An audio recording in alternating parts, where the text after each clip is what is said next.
బాధుడే బాధుడు, మామూలు బాధుడు కాదు, వీరబాధుడు. నిత్యావసర వస్తువులు ఏమన్నా కొనే పరిస్థితిలో ఉన్నారా? ఏమమ్మా వంట చేసే పరిస్థితిలో ఉన్నారా మీరు?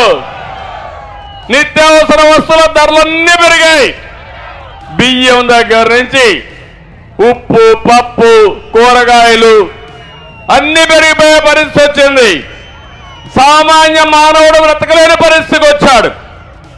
దేశంలోనే పెట్రోల్, డీజిల్ ఎక్కువ ధరలకు చిరునామా ఆంధ్రప్రదేశ్ అయింది.